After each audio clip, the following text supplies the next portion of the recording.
கடற்கரை ஓரமா ஒரு பெரியவர் கையால மணலை கீறிக்கிட்டே உட்கார்ந்துருக்கிறார். என்னத்தையும் தேடிட்டு இருக்கிறது மாதிரி தெரிஞ்சது. மெதுவா கிட்டத்துல போய் என்னத்தை தேடிட்டு இருக்கிறீங்க அப்படின்னு கேட்டோம். அவரு சாவகாசமா நிமிந்து பார்த்து நிம்மதியை தேடிட்டு இருக்கிறேன்னார். நாங்க ஒரு மாதிரி ஆயிட்டோம். இருந்தாலும் சமாளிச்சுட்டு, சார் மணல்ல கிழிஞ்சல் தான் கிடைக்கும், நிம்மதி கிடைக்காது அப்படின்னோம். சரி, இன்னைக்கு வசமா நம்ம கிட்ட ஒரு ஆள் மாட்டிக்கிட்டார் அப்படின்னு நினைச்சு அவர் பக்கமா போய் உட்காந்துக்கிட்டு கதை சொல்ல ஆரம்பிச்சிட்டோம். ஒரு பெரிய மன்னர் இருந்தார். அவருக்கு எல்லா வசதியும் இருந்தது. இருந்தாலும் ஒரே ஒரு குறை. அது என்னன்னா நிம்மதி இல்லைங்கிற குறை. அரண்மனையில தினமும் கலை நிகழ்ச்சி, நாட்டியம் எல்லாம் நடந்துட்டு தான் இருந்தது. இருந்தாலும் நிம்மதி இல்லை. சரி, நிம்மதி எங்க கிடைக்கும் அப்படின்னு தேட ஆரம்பிச்சார். உடனே அதுக்கான முயற்சிகள்ல தீவிரமா இறங்கினார். நாட்டுல உள்ள தத்துவ மேதைகளை எல்லாம் கூப்பிட்டு வர சொன்னார். எல்லாரும் சேர்ந்தாங்க. அவங்கள பார்த்து நிம்மதி எங்க இருக்குது அப்படின்னு விசாரிச்சார். அவங்களுக்கு அது தெரிஞ்சா ஏன் இப்படி ராஜா முன்னாடி நின்றுட்டு இருக்க போறாங்க? ராஜாவோட கேள்விக்கு ஒவ்வொருத்தரும் ஒவ்வொரு மாதிரி விளக்கம் கொடுக்க ஆரம்பிச்சிட்டாங்க. எந்த பதிலும் ராஜாவுக்கு திருப்தி அளிக்கக்கூடிய அளவுக்கு இல்ல. சரி, போயிட்டு வாங்கன்னு சொல்லி அவங்களை எல்லாம் அனுப்பி வச்சுட்டார். ஒரு நாள் அவர் மாளிகையில உப்பரிகையில நின்றுட்டு இருக்கிறார். அந்த சமயத்துல தெருவுல ஒரு பிச்சைக்காரன் ரொம்ப உல்லாசமா பாட்டு பாடிக்கிட்டே போயிட்டு இருக்கிறான். குரல்ல ஒரு சந்தோஷம், நடையில ஒரு மிடுக்கு. அவங்கிட்ட கொஞ்சம் கூட கவலை இருக்கிறதா தெரியல. உடனே ராஜா அதை பார்த்தார். ஏவலாளிகளை கைதட்டி கூப்பிட்டார். உடனே ஓடி போய் அந்த பிச்சைக்காரனை இங்க அழைச்சிட்டு வாங்கன்னு உத்தரவு போட்டார். இவங்க உடனே ஓடி போய் அவனை கூப்பிட்டாங்க. அரண்மனைக்கு வாழ்ந்தாங்க. அவன் வரல. அரண்மனைக்குள்ள அடி எடுத்து வைக்க மாட்டேன்னு சொல்லிவிட்டான். ராஜா கிட்ட விஷயத்த சொன்னாங்க. அவருக்கு ரொம்ப ஆச்சரியம், இப்படி ஒரு ஆள் இருக்கிறானா அப்படின்னு. சரி, அவன் என்னதான் சொல்றான் அப்படின்னு விசாரிச்சார். இவங்க மறுபடியும் தெருவுக்கு போய் கேட்டாங்க. என்ன பாக்கணும்னா ராஜா விருப்பப்பட்டாருன்னா அவர் வேணும்னா இங்க வர சொல்லுங்க அப்படின்னு சொல்லிவிட்டான். அதை ராஜா கிட்ட சொன்னாங்க. அவருக்கு கோபம் வரல. இவ்வளவு சுதந்திர உணர்வோட இருக்கிறவன் சாதாரண ஆளா இருக்க முடியாது அப்படின்னு நினைச்சார். உடனே கிடுகிடுன்னு இறங்கி தெருவுக்கு வந்தார். பிச்சைக்காரங்கிட்ட போனார். நீ கவலைப்படாம சந்தோஷமா பாடிட்டு போறிய, அது எப்படி முடியுது உன்னால அப்படின்னு கேட்டார். ஏன் அப்படி கேக்குறீங்கன்னு அவன், அதுக்கு இல்ல, எனக்கு அரண்மனையில எவ்வளவோ சுகபோகங்கள்லாம் இருக்கு, இருந்தாலும் நிம்மதி இல்ல. இது ஏன்னு எனக்கு தெரியல. இந்த தேசத்துல உள்ள அறிஞர்களை எல்லாம் கூப்பிட்டு கேட்டு பார்த்துட்டேன், அவங்களுக்கும் தெரியல. உன்னை கேட்டா தெரியும்னு நினைச்சேன், அதனாலதான் சந்திக்கிறதுக்கு ஆசைப்பட்டேன். ஆனா நீ வரமாட்டேன்னுட்டியே அப்படின்னார். பிச்சைக்காரன் கடகடன்னு சிரிக்க ஆரம்பிச்சுட்டான். மகிழ்ச்சிக்கும் உங்களுக்கும் தடையா இருக்கிறது இந்த மாளிகை தான்.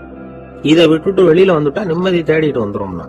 நான் அரசன், எனக்குன்னு கடமைகள் இருக்கு, அதையெல்லாம் விட்டுட்டு எப்படி வர முடியும்னார் ராஜா. ரெண்டும் ஒரே நேரத்துல கிடைக்கணுங்கிறது முடியாத காரியம். உங்க சுகபோகத்துக்கு விலையாதான் உங்க நிம்மதியை கொடுத்துக்கிட்டு இருக்கிறீங்க. என்ன பாருங்க, என்கிட்ட எதுவும் இல்ல, அதனால எதுவும் போயிடுமோங்கிற பயமும் இல்ல, நிம்மதியா இருக்கிறேன் அப்படின்னா அவன். ராஜா உடனே சந்தோஷப்பட்டு தன்னுடைய மேலங்கியை எடுத்து அவனுக்கு பரிசா கொடுத்தாரான். அவன் சிரிச்சுக்கிட்டே அதை வாங்க மாட்டேன் விட்டானான். இதை நீங்க எனக்கு கொடுக்கறதுனால எந்த பயனும் இல்ல, அதே நேரத்துல அதை வாங்கிட்டேன்னா அடுத்த வினாடியில இருந்து அதை எப்படி காப்பாத்துறதுங்கிற கவலை எனக்கு சேர்ந்துரும். அப்புறம் தூக்கம் வராது, நிம்மதி போயிடும் அப்படின்னா சொல்லிவிட்டு அவன் பாட்டுக்கு சந்தோஷமா பாடிட்டே போயிட்டான். நிம்மதி எங்க இருக்குங்கிறதையும் ராஜா தெரிஞ்சுக்கிட்டார். அந்த இடத்துக்கு தன்னால போக முடியாதுங்கிறதையும் அவர் புரிஞ்சுக்கிட்டார். இப்படி இந்த கதைய அந்த கடற்கரையில மணலை கீறிக்கிட்டே உட்கார்ந்துருந்தார அந்த பெரியவர்கிட்ட சொல்லி முடிச்சோம். அவர் முகத்துல ஒரு தெளிவு தெரிஞ்சது. எங்களை நிமிர்ந்து பார்த்தார். ரொம்ப நன்றிங்க, இப்ப எனக்கு தெரிஞ்சு போச்சு, நிம்மதி வேணும்னா அதுக்கு என்ன பண்ணணும்னு இப்ப நல்லா புரிஞ்சுக்கிட்டேன் அப்படின்னார். என்ன புரிஞ்சுக்கிட்டீங்கன்னு கேட்டோம். இனிமே இந்த பக்கம் வந்தா உங்க கண்ணுல படாத இடமா பார்த்து உட்காரணும்னு புரிஞ்சுக்கிட்டேன் அப்படின்னார்.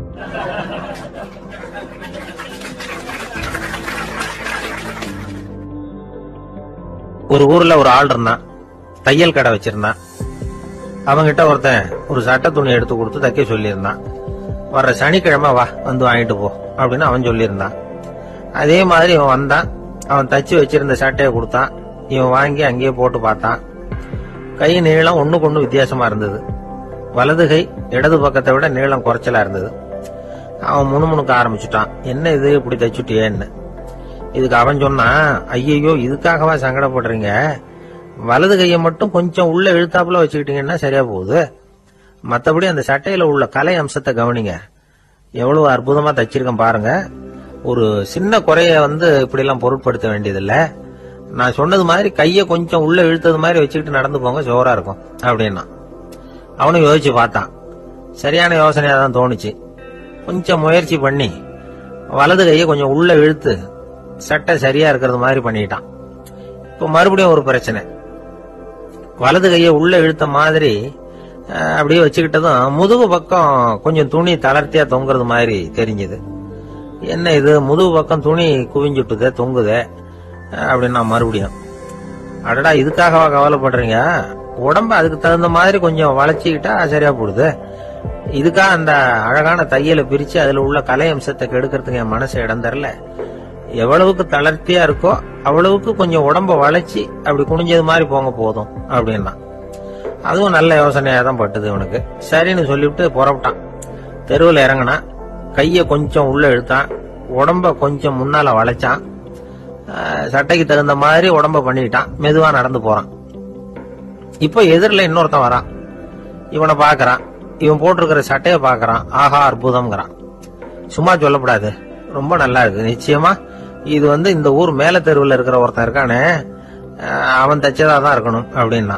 இதை கேட்டதும் அவனுக்கு ஆச்சரியம். எப்படி அவ்வளவு கரெக்டா கண்டுபிடிச்சிங்க அப்படின்னு கேட்டிருக்கான்.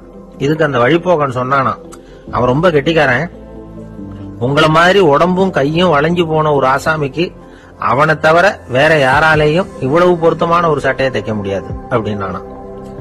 பாருங்க, அவனுக்காக இவன் அனுசரிக்க போய் இவனோட நிலைமை எப்படி ஆயிடுது பாருங்க. இதே மாதிரிதான் சில சடங்குகளும் சம்பிரதாயங்களும் நம்மளை கோமாளி ஆக்கி விட்டுரும். எதுவா இருந்தாலும் அதுல அறிவுபூர்வமான அணுகுமுறை அவசியம். ஒரு நர்ஸ் அவசரமா ஓடி டாக்டர் கிட்ட சொல்லிச்சான், டாக்டர் ஒரு தப்பு நடந்து போச்சு, 10ஆம் நம்பர் பெட்ல இருக்கிற பேஷண்ட்டுக்கு காலில் ஆபரேஷன் பண்றதுக்கு பதிலாக கையில ஆபரேஷன் பண்ணி விட்டீங்க.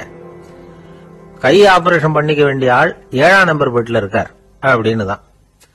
அதுக்கு இவர் பதட்டப்படாம சொன்னாராம், பரவாயில்ல இவரை தூக்கி 7ஆம் நம்பர் பெட்ல போட்டுரு அப்படின்னாராம்.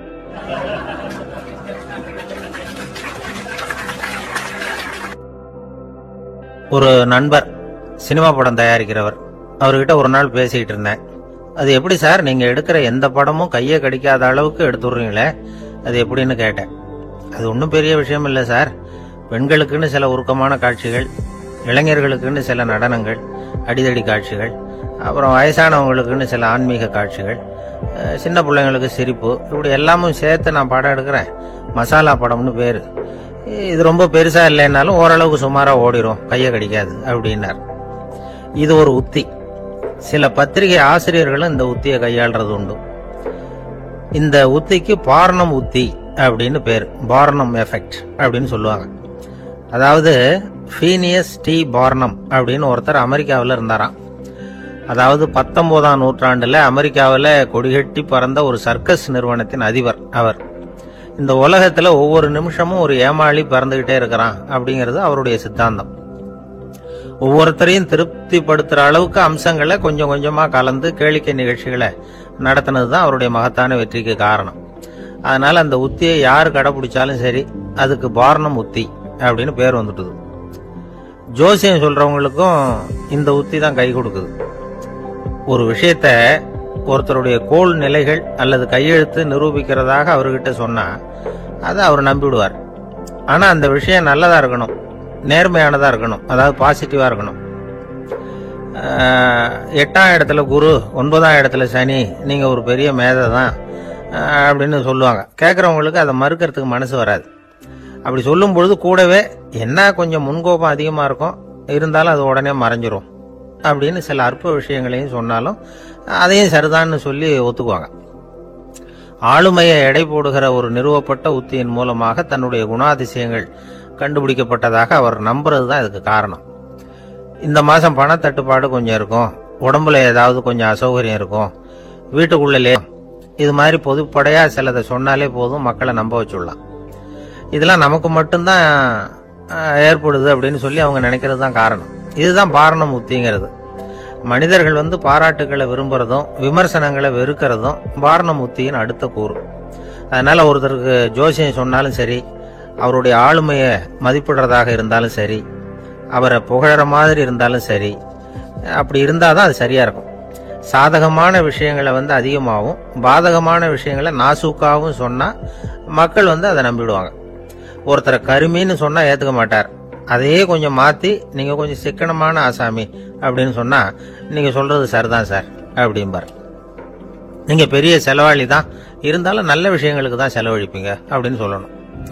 இப்படி இந்த பார்னம் உத்தியை கடைபிடிச்சு இன்னைக்கு வெற்றிகரமா காலம் தள்ளுறவங்க நிறைய பேர் இருக்கிறாங்க. இந்த உலகத்துல ஒவ்வொரு நிமிஷமும் ஒரு ஏமாளி பறந்துகிட்டே இருக்கிறான் அப்படிங்கிறது தான் ஃபீனியஸ் பார்னம் அவர்களுடைய நம்பிக்கை. அதை விட அடுத்தவங்களை ஏமாளியா நினைக்கிற மனுஷர்கள் தான் இன்னைக்கு உலகத்துல ரொம்ப அதிகம். ஒருத்தர் தன்னுடைய மேலதிகாரிகிட்ட போய், ஐயா ஒரு நாள் லீவு வேணும், என் தங்கச்சிக்கு கல்யாணம் அப்படின்னார். அவரு பார்த்தார், ஒரு 10 நிமிஷம் வெளியில இருங்கன்னார். 10 நிமிஷம் கழிச்சு கூப்பிட்டார். இத பாருங்க, நீங்க சொல்றது பொய். இப்போ உங்க தங்கச்சிக்கு போன் பண்ணேன், அவங்க தனக்கு 2 வருஷத்துக்கு முன்னாடியே கல்யாணம் ஆயிட்டதாக சொல்றாங்க அப்படின்னார். உடனே இவரு சொன்னார், சார் இப்ப நீங்க சொல்றதும் பொய்யாதான் இருக்கணும். அசோக மன்னர் வந்துகிட்டு இருக்கார். அவருடைய ஆலோசகர்கள் எல்லாம் பக்கத்துல வந்துகிட்டு இருக்கிறாங்க. அந்த சமயத்துல எதிரில் ஒரு புத்த பிக்ஷு வர்றார். அசோகர் பாக்குறார். ஓடி போய் அவர் காலில் விழுந்து வணங்குறார். அசோக மன்னரின் தலை அந்த புத்த துறவியின் பாதத்துல பட்டுக்கிட்டு இருக்கு. பக்கத்துல நின்றுகிட்டு இருந்த அமைச்சருக்கு இது ரொம்ப சங்கடமா போச்சு. ரொம்ப வருத்தப்பட்டார். நம்ம அசோக சக்கரவர்த்தி எப்பேற்பட்டவர், அவரோட தலை ஒரு சன்னியாசியின் பாதத்துல படுறதா அப்படின்னு நினைச்சு ரொம்ப கவலைப்பட்டார். அரண்மனைக்கு திரும்பினதும் அமைச்சர் மெதுவா ஆரம்பிச்சார். அரசே, எனக்கு ரொம்ப வருத்தமா இருக்குது அப்படின்னார். எதுக்குன்னார் மன்னர். அசோக சக்கரவர்த்தியின் தலை, அதாவது அந்த சிரம் ரொம்ப மதிப்புமிக்க ஒன்று, அது ஒரு சன்னியாசியின் காலில் படலாமா அப்படின்னார். அசோகர் பதில் சொல்லல, சிரிச்சார், போயிட்டார். அதுக்கப்புறம் ஒரு சரியான சந்தர்ப்பத்துக்காக காத்துக்கிட்டு இருந்தார். ஒரு நாள் அமைச்சரை கூப்பிட்டார். எனக்கு 3 தலைகள் வேணும் அப்படின்னார். சொல்லுங்க, கொண்டுகிட்டு வரேன் அப்படின்னார் அமைச்சர். அசோகர் சொன்னார், முதல்ல எனக்கு தேவையானது ஒரு ஆட்டின் தலை, 2வது ஒரு புலியின் தலை, 3வது ஒரு மனிதனின் தலை. இதுதான் அசோகர் கேட்டது. எங்க இருந்தாலும் கொண்டு வாங்கன்னார். அமைச்சர் புறப்பட்டார். ஆட்டுத்தலை புலித்தலை கிடைச்சிட்டுது. அப்புறமா ஒரு சுடுகாட்டுக்கு போய் ஒரு மனித தலையும் சேகரம் பண்ணிட்டு ராஜா கிட்ட வந்துட்டார். அரசே, உங்கள் ஆணைப்படி 3 தலைகளையும் கொண்டு வந்திருக்கிறேன். அசோகர் பார்த்தார். ரொம்ப நல்லது, இப்ப இது 3ஐயும் எடுத்துக்கிட்டு போய் சந்தையில வித்துட்டு வாங்க அப்படின்னார். அமைச்சர் அதுகளை எடுத்துக்கிட்டு சந்தைக்கு போனார். முதல்ல ஆட்டுத்தலை நல்ல விலைக்கு வித்து போச்சு. நல்ல விலை கொடுத்து வாங்கிட்டு போட்டாங்க. அடுத்தபடியா புலி தலைய ஒருத்தர் வாங்கிட்டார். அதை பாடம் பண்ணி வீட்டுல மாட்டி வைக்கலாமே அப்படின்னு நினைச்சு அதையும் வாங்கிட்டு போட்டார். மனித தலையை மட்டும் வாங்கறதுக்கு யாரும் முன் வரல. எல்லாரும் அதை பார்த்துட்டு விலைக்கு போக ஆரம்பிச்சாங்க. அமைச்சர் திரும்பி வந்தார். அரசே, இந்த தலையை மட்டும் யாரும் வாங்க மாட்டேங்கிறாங்க அப்படின்னாரு. சரி, பரவாயில்ல, இதை இலவசமாவே எனாமாவே யாருக்கிட்டையாவது கொடுத்துட்டு வந்துருங்க அப்படின்னார். அமைச்சர் மறுபடியும் சந்தைக்கு போனார். இதை இலவசமா தரேன், இதை வாங்கிக்கோங்க அப்படின்னார். அப்பவும் அதை யாரும் வாங்கிக்கிறதுக்கு தயாரா இல்லை. மறுபடியும் திரும்பி மன்னர்கிட்ட விவரத்தை சொன்னார். இப்ப மன்னர் சொல்றார், அமைச்சரே, உயிர் இருக்கிற வரைக்கும் தான் இந்த தலைக்கு மதிப்பு. ஜீவன் போனதுக்கு அப்புறம் அதோட மதிப்பும் போயிடுது. அதனால மதிப்பு இருக்கும் பொழுதே பெரியவர்கள் பாதம் பணிந்து அந்த புனிதத்தை பெற்றுக்கொள்ளணும் அப்படின்னார். பணிவுங்கிறது வேற, அடிமைத்தனம்ங்கிறது வேற. பெரியவர்களை பணிவது நமக்கு பெருமை தரக்கூடிய விஷயம். இதை மனசுல வச்சுக்கிட்டு எப்போ காலில் விழணும், எப்போ காலில் விழக்கூடாது அப்படிங்கறத முடிவு பண்ணிக்கணும். ஒரு சாதாரண ஆள் நடந்து வந்துகிட்டு இருந்தார். எதிரில் ஒரு பெரிய மனுஷன் ஓடி போய் அவர் காலில் விழுந்து தன்னுடைய தலையை அவர் பாதத்துல கொண்டு போய் வச்சார். கொஞ்ச நேரம் கழிச்சு எழுந்திரிச்சு வந்துட்டார். வந்த பிறகு இவரை கேட்டேன், ஏன் திடீர்னு ஓடி போய் அந்த ஆளு காலில் விழுந்தீங்க அப்படின்னு. அவர் போட்டிருக்கிறது என்னோட காணாம போன செருப்பான்னு கண்டுபிடிக்கிறதுக்காக அப்படி விழுந்தேன் அப்படின்னார்.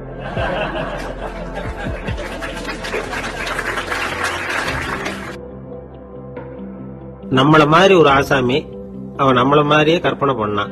அதாவது, நாம தான் இந்த உலகத்துல ரொம்பவும் கஷ்டப்படுறோம், மத்தவங்க எல்லாம் சந்தோஷமா இருக்கிறாங்க அப்படின்னு அவன் நினைச்சுக்கிட்டான். அவன் ஒரு நாள் கடவுளை வேண்டிக்கிட்டானா, சுவாமி, இந்த உலகத்துல எவ்வளவோ பேர் இருக்கிறாங்க, ஒவ்வொருத்தருக்கும் ஒவ்வொரு விதமான கஷ்டம் இருக்கலாம், ஒத்துக்கிறேன். இருந்தாலும் எனக்கு அது கொஞ்சம் அதிகமா இருக்கிறது மாதிரி தெரியுது. அதனால நீங்க எனக்காக ஒரு சின்ன உதவி செஞ்சா போதும். அது வேற ஒண்ணும் இல்ல, என்கிட்ட இருக்கிற துயரங்களை இன்னொருத்தர் யாருகிட்டயாவது கொடுத்துருங்க, அவர்கிட்ட இருக்கிற துயரங்களை என்கிட்ட மாத்தி கொடுத்துருங்க. ஒரு மியூச்சுவல் டிரான்ஸ்பர், அவ்வளவுதான். அப்படி பண்ணிவிட்டா போதும் அப்படின்னு வேண்டிக்கிட்டானா. அன்னைக்கு ராத்திரியே அவன் ஒரு கனவு கண்டிருக்கான். வானத்தில இருந்து ஒரு குரல் கேட்டிருக்கு. அது என்ன சொல்லிச்சு தெரியுமா? ஏ ஜனங்களே, எல்லாரும் அவங்க கஷ்டங்களை ஒரு பையில போட்டு எடுத்துக்குங்க. அப்படி எடுத்துக்கிட்டு நேரா இந்த ஊர் எல்லையில இருக்கிற கோயிலுக்கு சேருங்க அப்படின்னு அந்த குரல். ஆஹா, கடவுள் நம்ம பிரார்த்தனைக்கு செவி சாய்ச்சுட்டார் அப்படின்னு சந்தோஷப்பட்டான் இவன். உடனே என்ன பண்ணா, தன்கிட்ட இருந்த கஷ்டத்தையெல்லாம் ஒரு சாக்கு பையில போட்டு எடுத்துக்கிட்டான். வீட்டை விட்டு வெளியில வந்தான். தெருவுல இறங்கி நடக்கிறான். அங்க பார்த்தா ஏகப்பட்ட பேர் ஆளுக்கு ஒரு பைய தூக்கிட்டு கோயிலுக்கு போயிட்டு இருக்கிறாங்க. சில பேர் மூட்டையா கட்டி தலையில சுமந்துக்கிட்டு போயிட்டு இருக்கிறாங்க. இவன் பார்த்தான். இவனுக்கு ரொம்ப ஆச்சரியமா இருந்தது. ஏன்னா எல்லாரும் வச்சிருக்கிற பைய இவன் பைய விட பெருசா இருந்தது. இவன் பை தான் இருக்கிறதுலயே கொஞ்சம் சின்னதா தெரிஞ்சது. இப்ப அவன் மறுபடியும் சாமியை வேண்டிக்கிட்டான். கடவுளே, இப்ப உள்ள சூழ்நிலையை கவனிச்சா என்கிட்ட இருக்கிற பைய பரவாயில்லன்னு தோணுது.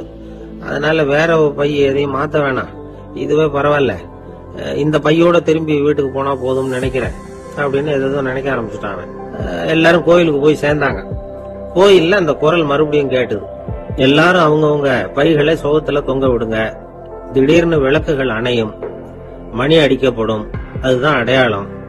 அந்த சமயத்துல இருட்டுல உங்களுக்கு வேண்டிய பைய நீங்க மாத்தி எடுத்துக்கலாம், தேர்ந்தெடுத்துக்கலாம்.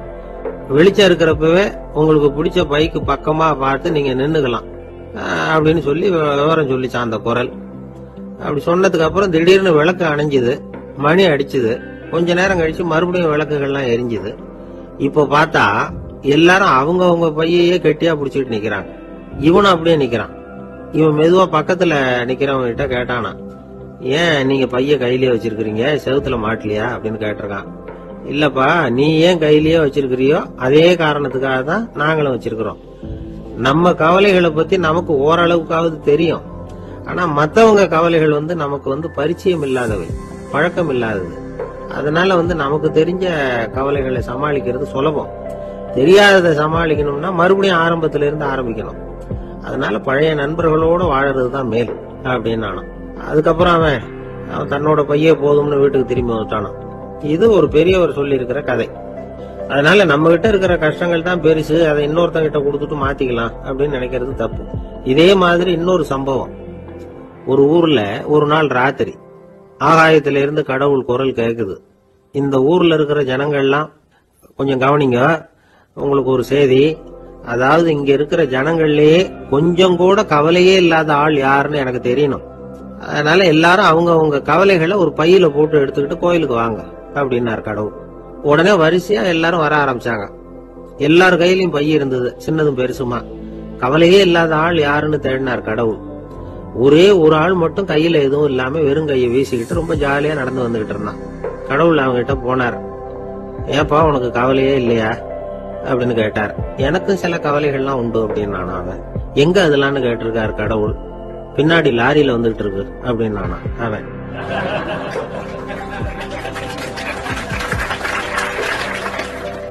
இந்த உலகத்துல மனுஷன் எவ்வளவோ தவறுகள் செய்யறான். அதுக்கெல்லாம் என்ன காரணம்? அதை பத்தின ஆராய்ச்சி தான் இன்னைக்கு.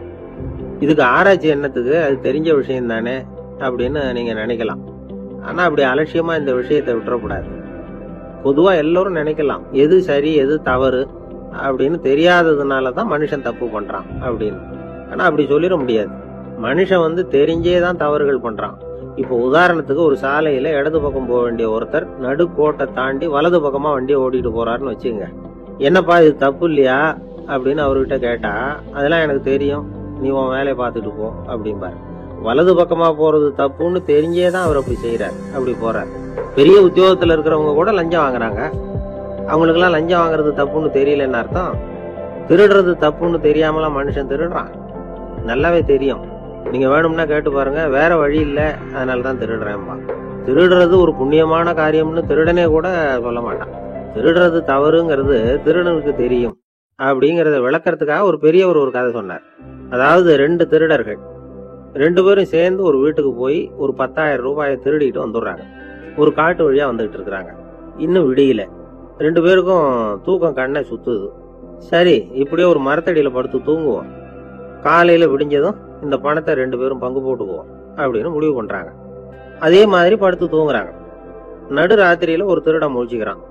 விடிகிற வரைக்கும் காத்துக்கிட்டு இருந்தா 5,000 ரூபா தான் கிடைக்கும், இப்பவே கம்பி நீட்டினா 10,000 ரூபா கிடைக்கும் அப்படின்னு யோசிச்சு பார்த்துட்டு ஒரு முடிவுக்கு வந்தான். மெதுவா அந்த 10,000த்தையும் சுருட்டிக்கிட்டு அடுத்தவனுக்கு தெரியாம ஓடி போயிட்டான். விடியுது. அடுத்தவன் எழுந்திரிச்சு பாக்குறான். பணத்தையும் காணல, பாகஸ்தனையும் காணல. இந்த திருடன் அந்த திருடனை திட்டுறான். திருட்டு பய, அயோக்கிய பய, இப்படி அநியாயமா கிளப்பிட்டு போட்டானே அப்படிங்கிறான். இதுல இருந்து என்ன தெரியுது? தெரியாம எடுத்துக்கிட்டு போறது திருட்டு, அயோக்கியத்தனம், அநியாயம் அப்படிங்கறது இவனுக்கு தெரிஞ்சிருக்குது. அதனாலதான் அடுத்தவனை பார்த்து இப்படி திட்டுறான். அதனால தெரியாததுனால மனுஷன் தவறு பண்றான்னு சொல்றது சரியில்லை. அப்படின்னா மனுஷன் பண்ற தவறுகளுக்கு உண்மையான காரணம் தான் என்ன? இதே சந்தேகம் அர்ஜுனனுக்கும் வந்துதான். அதனாலதான் அவன் பகவானை பார்த்து கேக்குறான், மனுஷன் தன் விருப்பத்துக்கு விரோதமா ஏதோ ஒரு சக்தியினால பலாத்காரமா இழுக்கப்பட்டது மாதிரி பாவம் பண்றானே, அந்த சக்தி என்ன அப்படின்னு கேக்குறான். இதுக்கு பகவான் பதில் சொல்றார், காமமும் குரோதமும் தான் அந்த சக்திகள். அதாவது ஆசையும் சினமும், இது ரெண்டும் உன்னுடைய எதிரிகள் அப்படிங்கறத புரிஞ்சுக்கோ அப்படிங்கிறார். இன்னமும் நுணுக்கமா பார்த்தா காமத்தினுடைய மறு உருவங்கள் தான் குரோதமும் லோபமும். ஆசை நிறைவேறலன்னா குரோதம், அதாவது கோபம். ஆசை நிறைவேறிட்டதுன்னா லோபம், அதாவது பேராசை. பாவத்தை கண்ட்ரோல் பண்ணணும்னா அதுக்கு மெயின் சுவிட்ச் எது அப்படிங்கறது இப்பதான் தெரியுது. அதுக்கு மனுஷன் தெரிஞ்சேதான் தவறு பண்றான் அப்படின்னு பேசிக்கிட்டோமே. எனக்கு தெரிஞ்ச ஒருத்தர் இருக்கார். அவரு ஒரு பெரிய காவல்துறை அதிகாரி, ரொம்ப கண்டிப்பானவர். அவரை கண்டாவே எல்லாரும் பயப்படுவாங்க. அப்படிப்பட்டவர் வீட்டுக்கு போனா அப்படியே அடியோட மாறிடுவார். அங்க போய் பாத்தீங்கன்னா குழந்தைகளோட குழந்தையா அவர் விளையாடிட்டு இருப்பார். அலுவலக சமயத்துல பாத்தீங்கன்னா குதிரை முதுகுல அவர் உட்கார்ந்துருப்பார். வீட்டுல பாத்தீங்கன்னா அவர் முதுகுல குழந்தை உட்காந்துருக்கும். அவரு குதிரை மாதிரி போயிட்டு இருப்பார். இது எப்படிங்க முடியுது உங்களால அப்படின்னு கேட்டாங்க. அது ஒண்ணும் இல்ல, இங்க வீட்டுக்கு வந்த உடனே என்னோட மனசை தனியா எடுத்து வச்சிருவேன் அப்படின்னாரு. அது என்னங்க உங்க சட்ட பயிலியா இருக்குது மனசு, அது தனியா எடுத்து வைக்கிறதுக்கு அப்படின்னு கேட்டாங்க. அப்படி இல்லைங்க, இது ஒரு பயிற்சி, மனப்பயிற்சி, அவ்வளவுதான் அப்படின்னாரு. இப்படி சமயம் பார்த்து மனசை தனியா வச்சுவிட தெரிஞ்சவங்க வாழ்க்கையில எப்பவும் உற்சாகமா இருப்பாங்க அப்படிங்கிறது பெரியவங்க கருத்து. ஒரு டாக்டர் ஆஸ்பத்திரியில இருக்கிற வரைக்கும் டாக்டரா இருக்கலாம். அவர் மனைவிட்டையும் அவர் டாக்டரா இருக்க வேண்டிய அவசியம் இல்லை. ஒரு வக்கீல் கோர்ட்ல இருக்கிற வரைக்கும் வக்கீலா இருக்கலாம். வீட்டுக்கு வந்ததுக்கு அப்புறமும் வக்கீலா இருக்க வேண்டிய அவசியம் கிடையாது. வீட்டுல குழந்தைகள் கிட்ட விளையாடும் பொழுதும் அதுகள் கிட்ட ஃபீஸ் கேட்டுட்டு இருக்க கூடாது. நாம எப்படி இருக்கணும்னு பெரியவங்க சொல்றாங்கன்னா, மனசோட சேரப்படாதான். அப்படி சேராம வாழ்க்கையை கவனிக்கணுமா. மனசை அப்படியே தனியா எடுத்து பக்கத்துல வச்சுடணும். அப்படின்னா அதை அப்படியே தூக்கி எறிஞ்சுடு அப்படின்னு அர்த்தம் இல்லை. ஏன்னா மனசுங்கிறது நமக்கு உபயோகப்படக்கூடிய ஒண்ணுதான். எப்ப எப்ப அது தேவையோ அப்பப்ப எடுத்து உபயோகப்படுத்திக்கணும். தேவைப்படுறப்போ எடுத்து கண்ணாடியை மாட்டிக்கிறோம்ல, படிக்கும் பொழுது கண்ணாடி தேவைப்படுது, எடுத்து மாட்டிக்கிறோம் இல்லையா? அது மாதிரி கணக்கு போடுறதுக்கு மனசு தேவை. கடைக்கு போய் ஒரு பொருள் வாங்குறோம், காசு கொடுக்குறோம், மீதி சில்லறை சரியா இருக்கா அப்படின்னு எண்ணி பார்த்து வாங்க வேண்டியிருக்கு. அந்த சமயத்துல மனசை எடுத்து தனியா வச்சுட்டேன் அப்படின்னு சொல்லிட்டு இருக்க கூடாது. பரீட்சைக்கு படிக்க வேண்டியிருக்குது, படிச்சதையெல்லாம் அப்படியே நினைவுல வச்சுக்க வேண்டியிருக்கு. அந்த சமயத்துல மனசை தூக்கி எறிஞ்சுட்டேன் சார் அப்படின்னு சொல்லிட்டு இருக்க கூடாது. அப்படி சொன்னா பரீட்சை நம்மளை தூக்கி எறிஞ்சிடும். அதனால தேவைப்படுறப்போ மனசை உபயோகப்படுத்தணும், தேவையில்லாதப்போ அது தனியா ஓய்வு எடுத்துக்க விட்டுடணும்.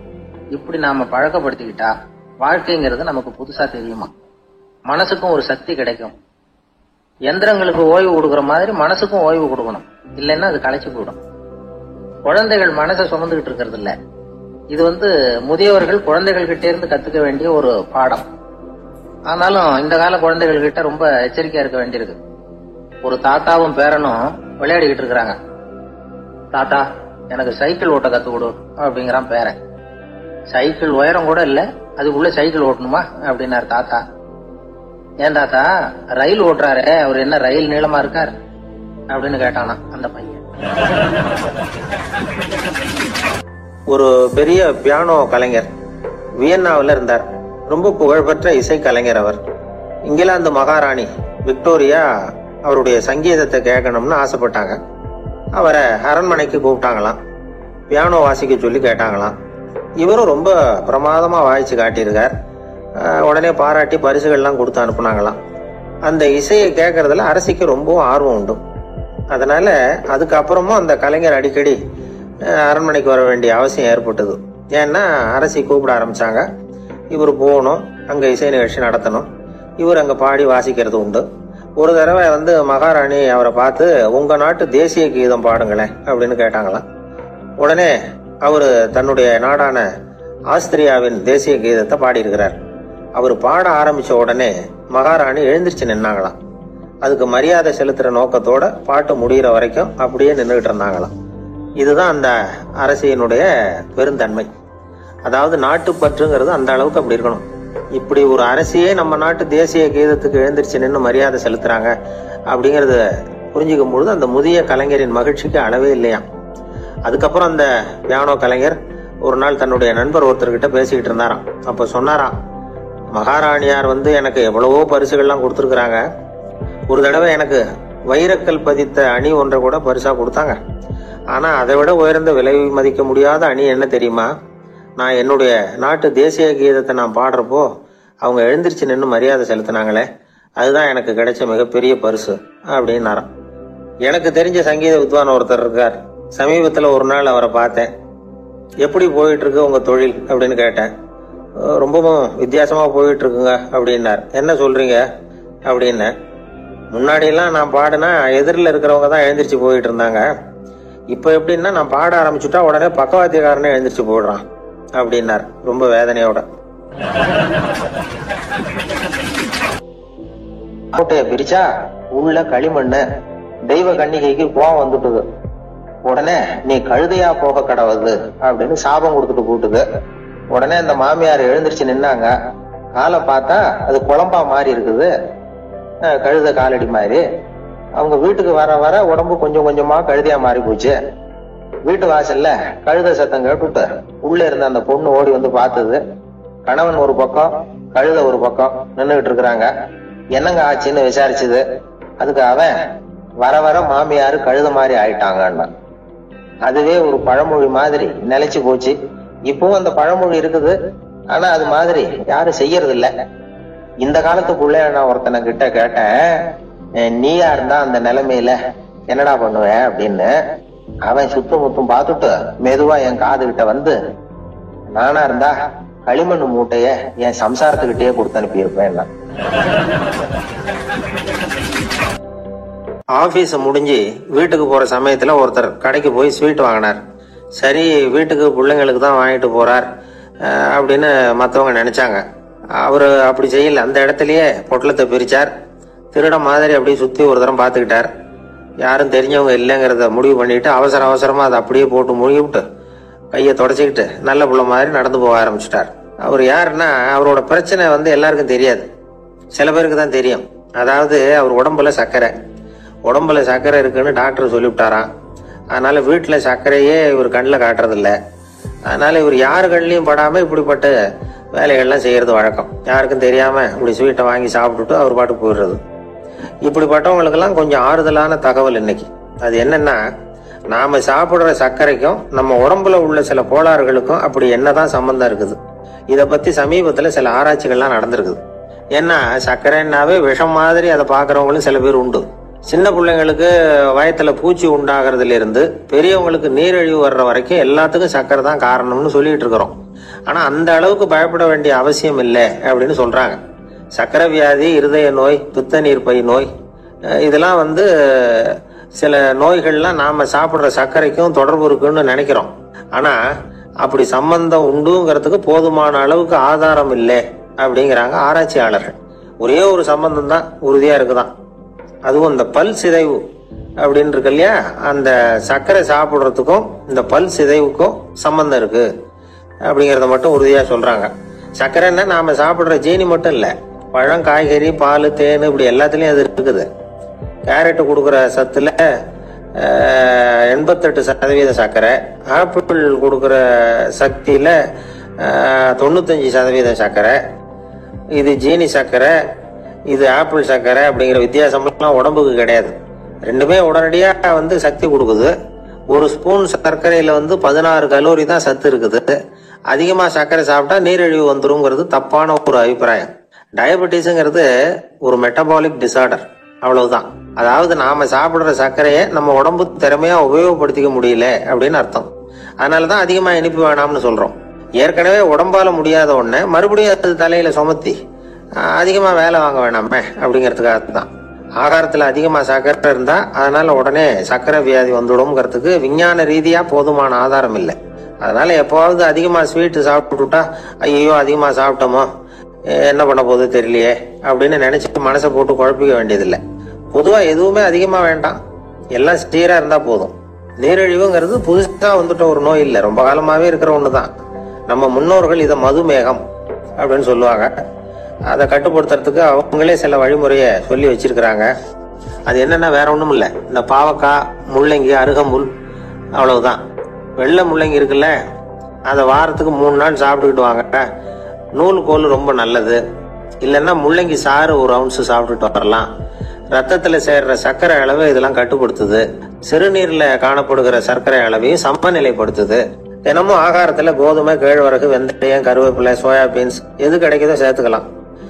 இப்படி எல்லாம் செஞ்சுட்டு வந்தா அப்புறம் வீட்டுக்கு தெரியாம கடையில போய் நின்றுட்டு ஸ்வீட் வாங்கி திருட்டுத்தனமா சாப்பிட வேண்டிய அவசியமே உங்களுக்கு வராது. 2 ஆசாமிகள் கடற்கரையில உட்காந்து சாவகாசமா பேசிக்கிட்டு இருந்தாங்களாம். ஒருத்தர் சொன்னார், இன்னொருத்தருக்கு தெரியாம ஸ்வீட்டு சாப்பிடுறதே எப்பவும் இடைஞ்சல் தான் சார். நேத்திக்கு பாருங்க அப்படிதான் சாப்பிட்டுக்கிட்டு இருந்தேன், வீட்டுக்காரி கண்ணில் போட்டு விட்டுது, அதுக்கப்புறம் ஒரே ரகலையா போச்சு அப்படின்னாரா. எனக்கு கூட அப்படிதான் சார் ஆயிட்டுது, ஒரே ரகலை அப்படின்னாரா இன்னொருத்தர். நீங்க சாப்பிட்டதும் உங்க வீட்டுக்காரங்க கண்ணில் போட்டுட்டுதா சார் அப்படின்னு கேட்டிருக்காரு இவர். அதுக்கு அவர் சொன்னாராம், அப்படி இல்லை சார், கடைக்காரர் கண்ணில் போட்டுட்டுதோ, நான் அவருக்கு தெரியாம அந்த ஸ்வீட்டை அவர் கடையில இருந்து எடுத்திருந்தேன் அப்படின்னு விளக்கம் கொடுத்தாராம் இந்த ஆள். ஒருத்தன் எப்படி நடந்துக்கிறாங்கிறத வச்சுதான் அந்த ஆள் எப்படிங்கறத நாம முடிவு பண்றோம். ஆளுமைன்னு சொல்றோம்ல, அதுக்கு சூழ்நிலைகளை ஆளுகின்ற தன்மை அப்படின்னு விளக்கம் கொடுக்கிறார் ஒரு உளவியல் நிபுணர். சரி, ஒரு மனிதனுடைய ஆளுமையை உருவாக்குகிற விஷயங்கள் என்னென்ன?